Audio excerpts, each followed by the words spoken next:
Il bulletin d'information spéciale, crise du recensement au Burundi.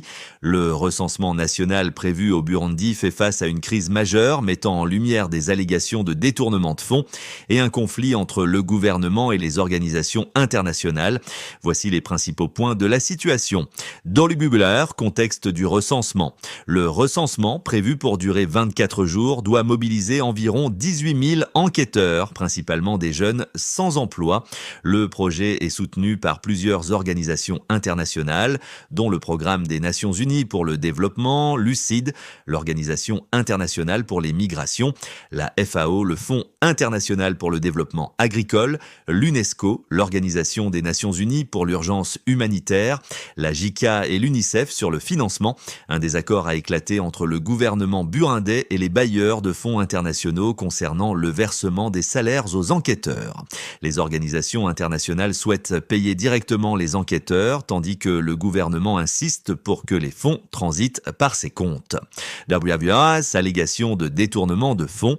Selon les informations recueillies, le taux journalier légal pour les enquêteurs devrait être de 126 000 francs burundais, conformément à un récent décret.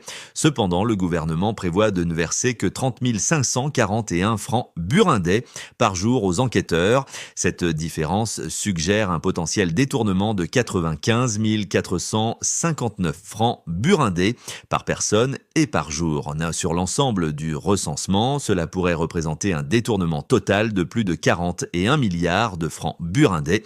Le lève impact sur les enquêteurs. Les enquêteurs, déjà mobilisés, se plaignent de n'avoir reçu aucun paiement jusqu'à présent.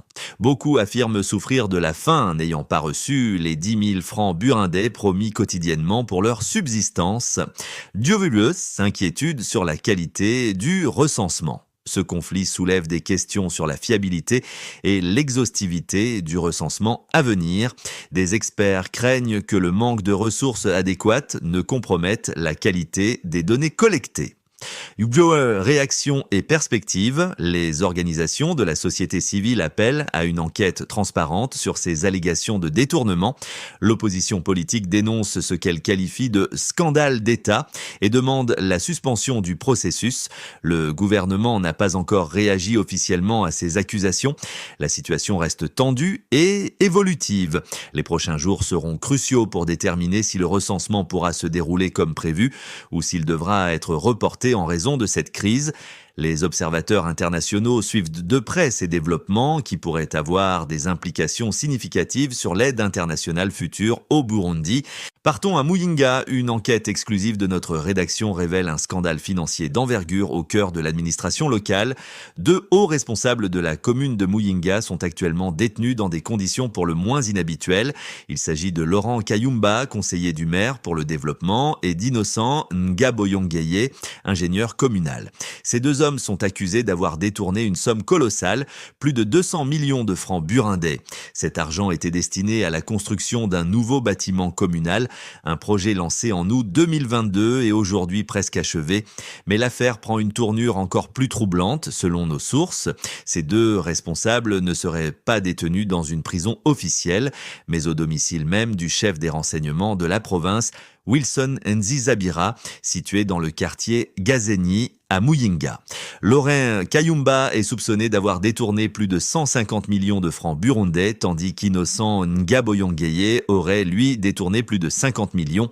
Leur arrestation, survenue le 14 août dernier, s'est déroulée dans le plus grand secret, laissant leur famille dans l'angoisse et l'incertitude. Mais notre enquête ne s'arrête pas là. Des sources proches du dossier nous ont confié que le montant total du détournement pourrait atteindre les 500 millions de francs burundais.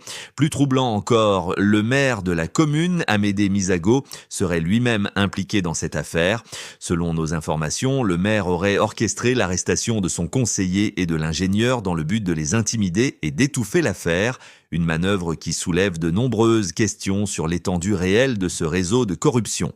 Les familles des détenus, inquiètes pour leur sécurité, demandent que l'affaire soit traitée de manière transparente et que les accusés soient traduits en justice publiquement. Elles s'interrogent légitimement sur les raisons de cette détention secrète au domicile d'un responsable des renseignements. Cette affaire soulève de nombreuses questions. Pourquoi une telle opacité dans la gestion de ce dossier ? Qui sont les véritables bénéficiaires de ce détournement massif et surtout jusqu'où remontent les ramifications de ce scandale? Dans les jours à venir, notre équipe continuera d'enquêter sur le rôle du maire Amédée Misago dans cette affaire.